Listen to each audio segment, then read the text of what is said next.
Hey everyone, and welcome back to The Language Journey. Today we're diving into a topic that I know resonates with so many of you, especially if you're just starting out on this incredible adventure of learning English. We're talking about learning English from absolute zero. I mean, where do you even begin when it feels like everything is a foreign concept? It can be daunting, right? It can feel like standing at the foot of a massive mountain, looking up and thinking, how on earth am I ever going to reach the top?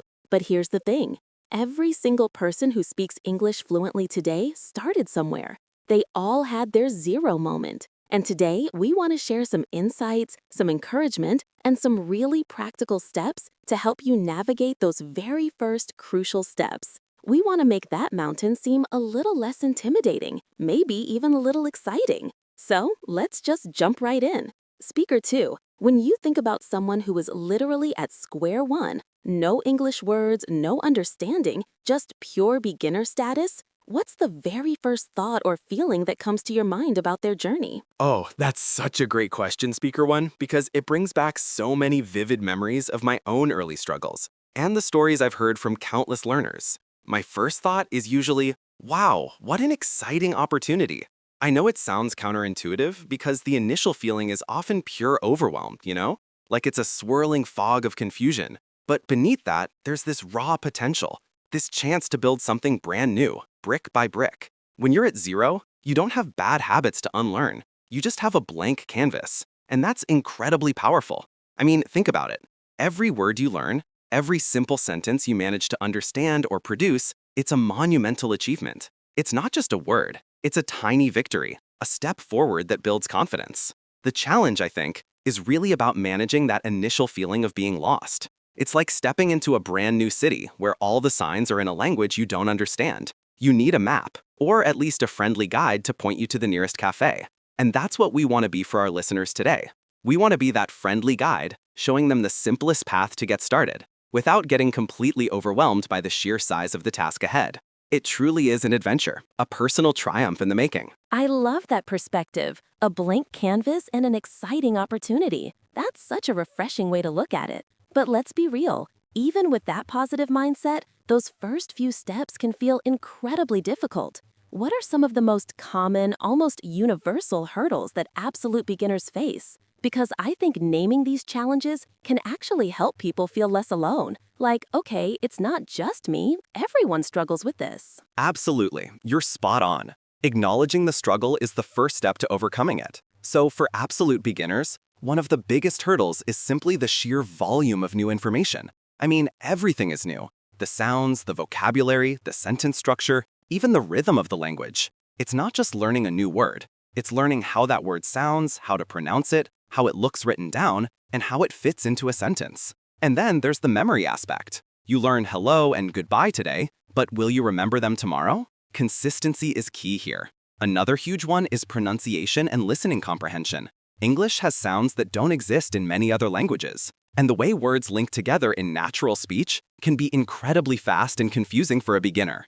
It often feels like people are speaking at 1,000 miles an hour. Think about words like fee or R versus L. These can be incredibly tricky. And let's not forget the emotional hurdle, the fear of making mistakes. It's so easy to feel embarrassed when you mispronounce something or use the wrong word, which can lead to hesitation and an unwillingness to practice. This is a critical point, because active practice, even with errors, is the fastest way to learn. So really, it's a combination of cognitive overload, specific language difficulties, and emotional barriers. But every single one of these can be addressed with simple, consistent strategies. That's so true, Speaker 2. The fear of making mistakes is huge. It can really freeze people up. So, let's talk strategies. For someone who genuinely knows nothing beyond maybe hello, what would be your very first piece of practical advice? What should they actually do to get started? Okay, the absolute first practical advice, even before diving into a textbook,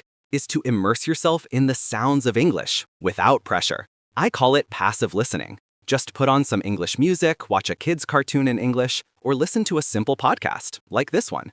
Even if you don't understand a single word, the goal isn't comprehension at this stage. It's about letting your ears get used to the rhythm, the intonation, and the common sounds. Your brain starts to subconsciously identify patterns. It's like a baby listening to its parents' language before it can speak. You're just soaking it in. Then, for active learning, start with just 5 new words a day. Seriously, just 5. Choose words that are really common. Things like yes, no, please, thank you, water, eat, sleep. Focus on learning them really well, how they sound, what they mean, and how to say them. Use flashcards, either physical ones or apps. And crucially, try to use those 5 words throughout your day. Even if you're talking to yourself, point to water and say water. Point to yourself and say I. Make it tangible.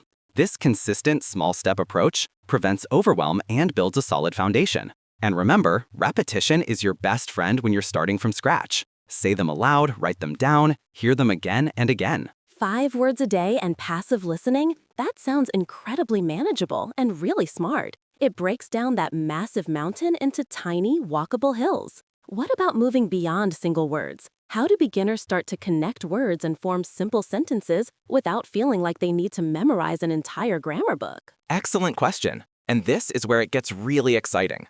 Once you have a few core words, the next step is to combine them into simple, very basic phrases. Think survival English. Don't worry about perfect grammar at this stage. Focus on functional phrases. So, if you know I and eat, you can say I eat. If you know water, you can say I want water. Even if you just say want water, people will usually understand. The key is to look for common sentence patterns. Many beginners benefit immensely from chunking, which means learning whole phrases as single units, rather than trying to construct them word by word. Examples: how are you? I'm fine, thank you. What is this? My name is. Learn these as complete pieces. You can even use visual aids for this. Point to a picture of someone eating and say, he eats. Point to yourself and say, I sleep. Simple actions, simple descriptions. And again, don't be afraid to make mistakes. The goal is communication, not perfection. The grammar will naturally start to fall into place as you hear and use these simple phrases more and more. Practice saying these phrases out loud. Record yourself and listen back. It helps train your ear and your mouth simultaneously. And try to find a simple, beginner-friendly app or online resource that guides you through these basic conversational chunks. Duolingo or similar apps can be great for this, offering structured, bite-sized lessons that build on each other. Those are fantastic, actionable tips. From listening to 5 words a day to chunking phrases, it really builds confidence incrementally. But learning a language from zero isn't just about the mechanics, right? How do you keep that motivation going when progress feels slow, or when you hit those inevitable plateaus? Oh, absolutely. Mindset is probably 50% of the battle, if not more, when you're learning from scratch. The most crucial thing is patience. Be patient with yourself. Language learning is a marathon, not a sprint. There will be days when you feel like you're not making any progress, or even going backward. Those are normal. Don't let them discourage you. Celebrate every tiny win. Did you understand a single word in a song today? Great. Did you manage to ask for water at a restaurant? Fantastic. Every step, no matter how small, deserves a high five. Also, find a way to make it fun. If you hate flashcards, don't use them. Find something you enjoy, whether it's watching English movies with subtitles, listening to children's stories, or trying to sing along to simple pop songs. The more enjoyable it is, the more likely you are to stick with it. And finally, connect with others. Even if it's just online, finding other beginners who share your struggles and triumphs can be incredibly motivating. You can practice together, share tips, and just remind each other that you're not alone on this journey. It creates a sense of community, and that support can make all the difference. Remember, consistency beats intensity every single time. A little bit every day, even just 15 minutes, is far more effective than trying to cram for hours once a week. Just show up for yourself consistently, and the progress will come. That's such powerful advice, Speaker 2. Consistency, celebrating small wins, finding joy in the process, and building community. Those are truly game changers for any learner, especially at the beginner stage. So, for our listeners who are feeling inspired to take that first step or rededicate themselves to their English journey from zero, what are some final thoughts or perhaps a quick actionable challenge you'd like to leave them with? My final thought is this: you are capable of amazing things. Learning a new language, especially from zero, is one of the most rewarding challenges you can undertake. It opens up new worlds, new connections, and a whole new understanding of cultures. So, my actionable challenge for everyone listening today, especially those at the very beginning, is to choose one very simple, useful English word right now, like hello or thank you, and commit to saying it aloud 5 times today. Just 5. And then, for the next 3 days, try to use that word in a real context. even if it's just practicing with yourself in the mirror. You'll be amazed at how that small, consistent effort builds momentum. And remember, every expert was once a beginner. Your journey starts now. Embrace it, enjoy it, and celebrate every single step forward, no matter how tiny it feels. You've got this. What a fantastic challenge to wrap up with. You've got this is truly the perfect message. Thank you so much, Speaker 2, for sharing such insightful and encouraging guidance today. For all of you listening, remember that learning English from zero isn't about immediate fluency. It's about building a solid foundation, brick by tiny brick, with patience and persistence. Start small, be consistent, and celebrate every single step forward. You are indeed embarking on an incredible journey, and we're here to cheer you on every step of the way. Thank you for joining us on The Language Journey. Until next time, keep learning, keep growing, and keep exploring. Welcome back, everyone, to The Language Journey. Today, we're diving deep into a topic that resonates with so many of us, achieving fluency in another language. It's more than just mastering grammar rules or memorizing vocabulary lists, isn't it? It's about truly connecting, truly understanding, and truly expressing yourself. It's that exhilarating feeling when words just flow. We've all dreamed of reaching that point, but the path often feels shrouded in mystery. So today, we're pulling back the curtain and sharing some actionable, real-world strategies to help you get there. My amazing co-speaker is here to guide us through this adventure. What does fluency mean to you, and why do you think so many people find it such an elusive goal? That's such a powerful question. For me, fluency isn't about perfection. It's not about never making a mistake because, trust me, even in our native tongue, we stumble sometimes. Instead, it's about confidence. It's about being able to navigate any situation, from ordering coffee to having a deep conversation about philosophy without feeling held back by language. It's about your personality shining through, unhindered. People often find it elusive because they chase perfection, or they wait for the perfect moment, like moving abroad, before truly committing. They get caught up in the idea that there's some secret formula, when really it's about consistent, intentional action, right where you are. It's a marathon, not a sprint, and it requires shifting your mindset from studying to living the language. Living the language. I love that. That really shifts the perspective from a chore to an experience. So for someone who's feeling a bit stuck, perhaps they've been learning for a while but haven't quite felt that flow you mentioned, where do we begin? What's the very first step we should consider to start truly living the language? Absolutely. The absolute first step, and honestly one of the most transformative, is creating an immersive environment, no matter where you are in the world. People often think you need to pack your bags and move to another country to achieve true immersion, but that's just not the case anymore. Think about it. You can surround yourself with the language every single day. Change the language settings on your phone, your computer, your favorite apps. Start listening to podcasts in your target language during your commute or while you're doing chores. Watch movies and TV shows, initially with subtitles in your target language, then eventually without. Find music you love, read the lyrics, sing along. The goal is to make the language a constant, natural part of your daily soundscape and visual world. It's about passive absorption becoming active recognition over time. I remember when I started doing this, it felt like suddenly the language wasn't just in a textbook. It was alive, everywhere around me. It really changes the game. That's such a brilliant point. It moves the language from being something you do for an hour a day to something you experience constantly. But immersion, while incredibly powerful for understanding, doesn't always translate immediately to speaking, does it? How do we bridge that gap from understanding to actually producing the language confidently? You've hit on the crucial next step, and it's often the most daunting for learners: active production. We can understand a lot, but our speaking and writing can lag behind. The key here is to actively create opportunities to use the language, even if it feels uncomfortable at first. Start with self-talk. Narrate your day in your head in the target language. Describe what you're doing, what you see, what you plan to do. It sounds a bit quirky, but it's incredibly effective for building muscle memory in your brain. Then level up to journaling. Write about your day, your thoughts, your dreams. Don't worry about perfection, just get the words out. And crucially, find opportunities to speak with others. This could be through online language exchange partners — there are so many platforms for this now — or joining virtual conversation groups. The first few conversations might feel like a struggle, but every single word you utter builds confidence. I remember my first few conversations were an absolute mess. I'd get tongue-tied, forget words, but each time I learned. You have to push past that initial fear of sounding silly or making mistakes, because that's where the real growth happens. It's like learning to ride a bike. You're gonna fall a few times before you can really glide. That analogy is perfect. The falls are part of the learning.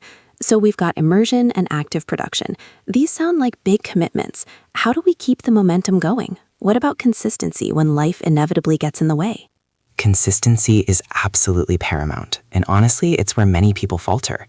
The secret isn't to block out huge chunks of time every day. It's about integrating the language into your existing routines, even in small doses.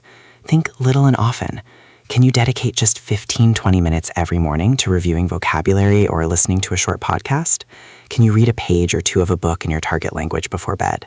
These small, consistent efforts build incredible momentum over time. Imagine compounding interest, but for your language skills.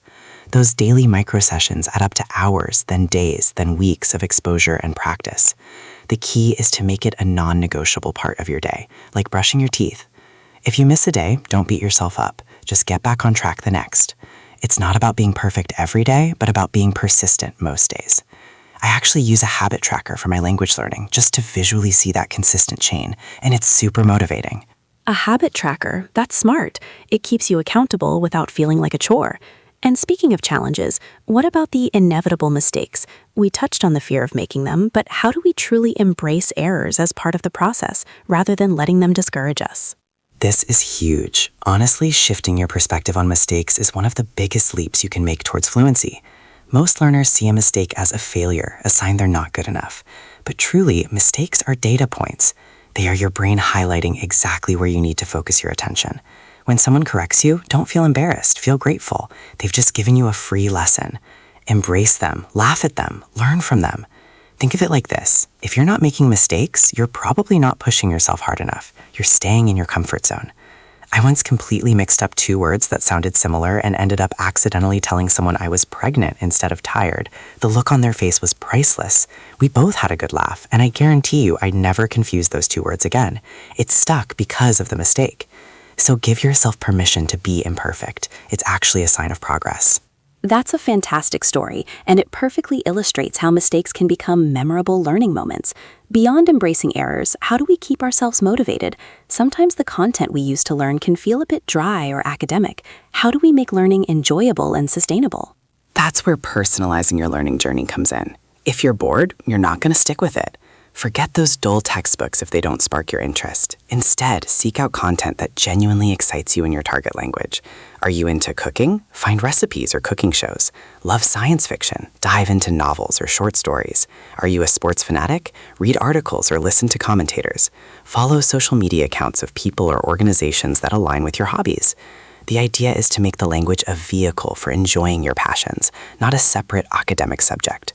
When you're genuinely interested in the content, you're not just learning words, you're absorbing culture, context, and natural expressions without even realizing it.